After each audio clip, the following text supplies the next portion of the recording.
Hi fellow viewers to everybody. Good afternoon. My name is Steve. I'm the owner of this video account in this respective website, youtube.com.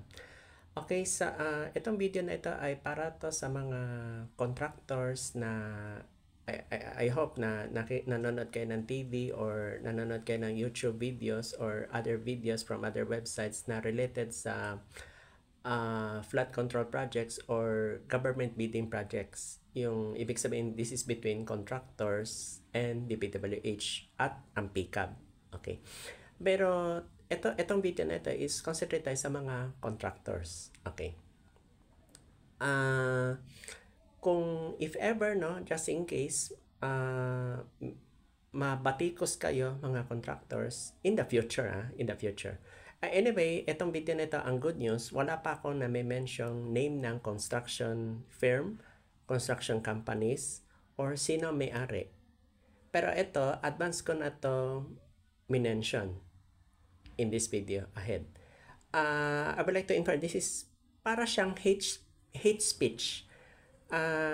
Hindi naman nakakasira ng tao, pero kung ma-proven, ito, proven, Okay, sa mga, if in case na meron ako i-mention sa video in the future, kung makita ko talaga grabe ang damage or pinsala, of course, huwag kayo mag-file ng libel.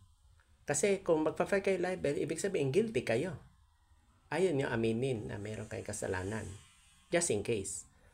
By the way, itong video na ito, kung if ever gusto niyo akong kasuhan libel or parang case, cyber libel case or libel,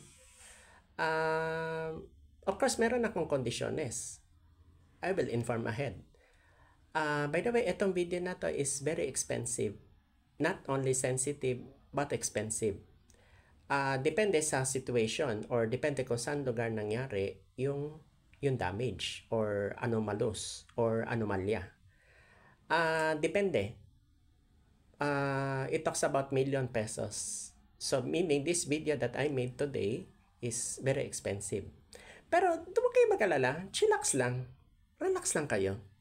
I will inform ahead na this will be expensive video. And kung kayo ay matamaan or mabatikos, hindi na tayo aabot sa court. Madidelete lang itong video na ito kung proven. Kung proven. Kung unproven, pwede i-delete video. Of course, may bayad. May bayad. Kung sino ang tatamaan or sinong person involved or persons involved. Okay. Yung sa 2025 flood control projects, I will not mention their names na total. Since si Baguio City Mayor Benjamin Magalong hindi naman sa spill the beans na mention na, actually, ito ang kagandahan. If something happened to him, na kay Senator Panfilo Ping Lacson na po, makapal ang copy. Makapal. Iba yung kay Bongbong Marcos. Iba pa yun. Yun nasa website. Iba pa yun. Ito pa the most interesting part pa. If something happened to this mayor, nothing to worry kasi yung binulgar niya doon sa document nationwide. Hindi lang isang province or mismo sa Benguet, no? Whole Philippines. So kung yung top 15 contractors na mention, hindi pa yan. May kasunod pa yan. Meron pang other persons involved, politicians involved. Kung tamaan kayo, sorry lang. Pwede kayo ma-convict. Hindi pwedeng walang na-convict. Kung gusto nyo ng witness protection program, sige, tell the truth. Yun lang. Kasi, tingnan nyo yung nangyari. Bigyan ko example, tingnan nyo yung nangyari sa Bulacan, di ba? Tuwing magbabaha or babagyo, may namamatay. Napansin nyo? Tapos, once nabaha ang Bulacan, saan papunta? Pupunta yan sa Valenzuela, Metro Manila. By the way, that is only example. I will not name any politicians involved or sinong construction firm or contractors. I'm just giving you a clue. Ganun na mangyayari. So, kung tamaan kayo, sorry lang. Huwag kayo mag-file libel sa yung mga vloggers. Kasi, mai-investigate yan bandang huli. I'm gonna tell you. Basta itong video na to, this is very expensive video. Pwede natin sabihin this is a controversial video kung gusto nyo mag-file libel against me. Okay? So, this is not only a warning. Although, I'm giving you a clue. Okay? I know this is very sensitive words, pero no hurt feelings, ha? No hurt feelings.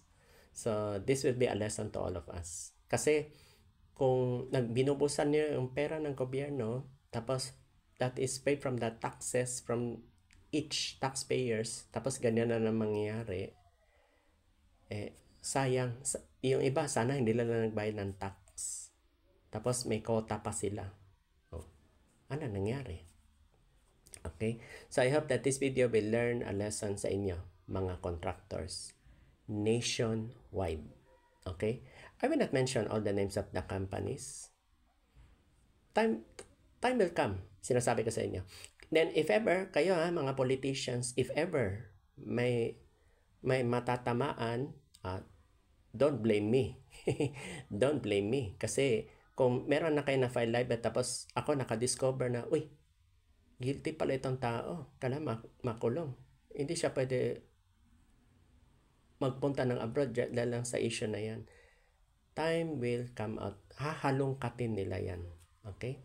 So, thank you for listening to this video. Good afternoon.